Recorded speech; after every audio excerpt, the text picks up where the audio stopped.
ये लोकसभा के लिए, तो इधर 25 वर्ष होनी चाहिए। ये चीजें आपको नोट करनी है, ये मोस्ट है। फिर बात आती है कार्यकाल।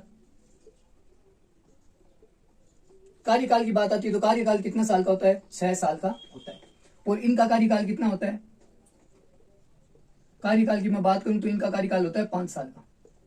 लोकसभा का 5 साल, राज्यसभा का 6 साल। तो ये भी पूछा गया है। फिर बात आती है कि इनको क्या क्या करते हैं। तो ये कौन से आर्टिकल में आता है, अभी बताया था। ये आर्टिकल में आता है 80 के अंदर राज्यसभा। और ये आर्टिकल कौन से आर्टिकल में आएगा कि हमारी एक लोकसभा होगी भारत की, तो वो आएगा आर्टिकल 81 के अंदर। देखो आर्टिकल छोटा तो ये को क्या होगा? उच्च सदन होगा। क्या है ये? उच्च सदन। उच्च सदन और स्थायी सदन भी इसे कहते हैं, स्थायी सदन। अब स्थायी सदन क्यों कहते हैं? क्योंकि राज्यसभा को कभी भी भंग नहीं किया जा सकता। क्या है? स्थायी सदन क्यों कहते हैं? ये भंग नहीं होती, भंग नहीं होती। फिर बात करते हैं इसे क्या कहते हैं, तो इसे कहते हैं निम्न सदन। निम्न सदन। और अप्रैल 1952 के अंदर, कब हुआ? अप्रैल 1952 के अंदर राज्यसभा का गठन हुआ था। और इसकी बैठक कब हुई थी? तो 1952 यानी मई 1952 से। देख लो कार्यकाल कितना होता है? 6 वर्ष का होता है ना, तो यहाँ पे 6 जोड़ दो तो 8 हो जाएंगे। 1958 के अंदर बैठक हुई इसकी। तो राज्यसभा की बैठक पूछे तो मई 1952 से 1958, और गठन पूछे राज्यसभा का गठन कब हुआ, तो अप्रैल 1952 के अंदर इसका गठन हुआ। लोकसभा की बैठक कब हुई, तो ये भी अप्रैल 1952 के अंदर इसकी बैठक हुई थी।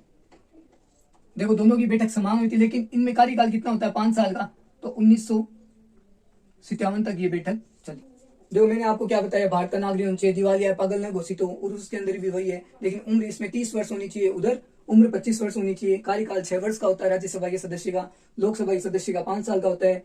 राज्यसभा भारत में आर्टिकल 80 के तहत होगी, और इसमें आर्टिकल 81 के अंदर प्रावधान है। और राज्यसभा को उच्च सदन, स्थायी सदन भी कहा जाता है, क्योंकि ये कभी भी राष्ट्रपति या किसी के द्वारा भंग नहीं किया जा सकता। निम्न सदन भंग, यानी निम्न सदन इसको भंग किया जा सकता है, और प्रधानमंत्री की सलाह पर राष्ट्रपति द्वारा कभी भी इसको भंग किया जा सकता है। और अब तक ऐसा 8 बार किया जा चुका है।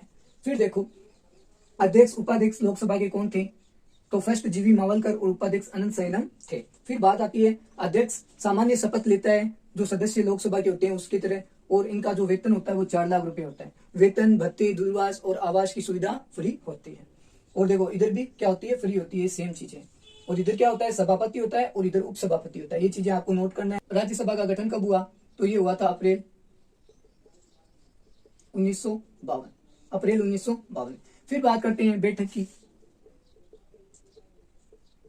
फर्स्ट बैठक कब हुई थी राज्यसभा की, तो वो बात करते हैं वो मई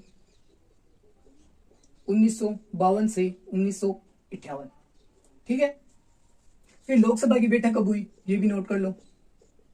तो लोकसभा की फर्स्ट बैठक हुई थी अप्रैल, दोनों का सेम है, अप्रैल 1952 से 1957, क्योंकि कार्यकाल 5 वर्ष का होता है इसका।